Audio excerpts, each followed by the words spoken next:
Reels वाली बहू। प्रज्ञा को रील्स बनाने का बड़ा ही क्रेज है और वो दिन भर रील्स बनाती रहती है, खाते पीते घूमते फिरते घर में कॉलेज में। रील्स बनाने के कारण प्रज्ञा पूरे कॉलेज में हाईलाइटेड है। जहाँ उसके रील्स सभी को पसंद आते हैं, वहीं मनीषा चिंता में डूबी रहती है। एक रोज जब खाते हुए प्रज्ञा रील्स बना रही होती है, तब मनीषा कहती है, एक मिनट भी चैन नहीं है इस लड़की को। ये नहीं कि खाना तो आराम से खा ले, लेकिन नहीं, अरे थोड़ी देर रील्स नहीं बनाओगी तो आसमान नहीं टूट पड़ेगा। अरे मम्मी, इसी को तो कहते हैं डिटर्मिनेशन। तुम नहीं समझोगी ये सब। भगवान, इस लड़की को सद्बुद्धि दे। जब देखो तब टेढ़ा बाका मुंह बनाती रहती है। मनीषा की बात का प्रज्ञा पर जरा भी असर नहीं होता और वो खाते खाते रील्स बनाती रहती है। दिन बीतने लगते हैं और देखते देखते प्रज्ञा का कॉलेज भी खत्म हो जाता है। आए दिन कोई ना कोई मनीषा को प्रज्ञा की शादी करवाने का सुझाव दे जाता है। सब ठीक ही कहते हैं, प्रज्ञा की शादी कर देनी चाहिए। अपने घर के काम काज में व्यस्त हो जाएगी तो खुद ही ये रील्स और नाच गाना बंद हो जाएगा।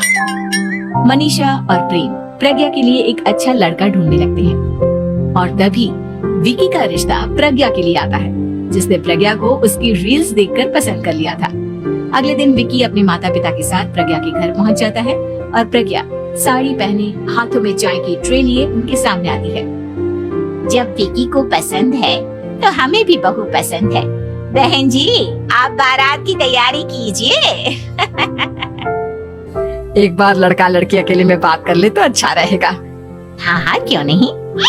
मनीषा विकी को प्रज्ञा के कमरे में भेजती है, जहाँ प्रज्ञा पहले से ही रील्स बना रही होती है।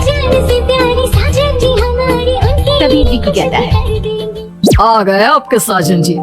हमारे साथ ये रील्स कंप्लीट करती तो और भी अच्छा रहता। अच्छा जी, अब आ ही गए हैं तो बना ही लेती हूँ आपके साथ। दोनों मिलकर रील्स बनाते हैं। जब वी मीट और तुरंत पोस्ट भी कर देते हैं। फिर विकी कहता है, जब आप साड़ी में चाय लेकर आई तब मुझे लगा कि कहीं मैं गलत घर में तो नहीं आ गया। अब सही है। दोनों की शादी पक्की हो जाती है और शादी के दिन भी प्रज्ञा रील्स बनाने से चुकती नहीं, यहाँ तक कि बारात के समय भी नाचते हुए रील्स बनाती है। सभी लोग प्रज्ञा की तारीफ के पुल बांध देते हैं और प्रज्ञा नाचती गाती अपने ससुराल चली जाती है। सब कुछ अच्छा चल रहा होता है। प्रज्ञा यहाँ भी दिन भर हर चीज की रील्स बनाती रहती है। लेकिन कुछ दिनों के बाद जब सुनीता कहती है, बहू, ये रील्स के साथ साथ कुछ काम भी कर लिया करो।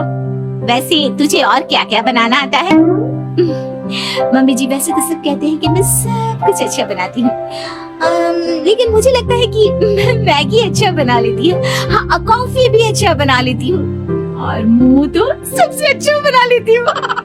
हैं? अच्छा अच्छा। सुनीता अपना माथा पकड़ लेती है और कहती है, बहू, कुछ खाना बनाना भी सीख लेती।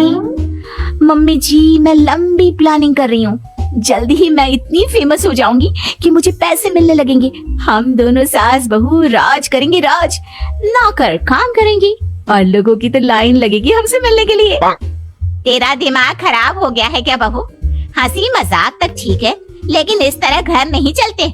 जितना जल्दी हो इस घर के तौर तरीकों को सीख लो।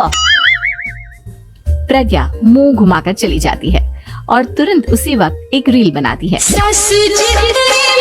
ये देख सुनीता का गुस्सा 7वें आसमान पर चला जाता है और विकी के घर आती ही सुनीता उसे सब कुछ बताती है। विकी भी अब प्रज्ञा की इन हरकतों से परेशान हो जाता है। तुम टेंशन मत लो मम्मा, मैं देख लूंगा। विकी कमरे में जाता है तो देखता है कि प्रज्ञा रील्स बना रही है।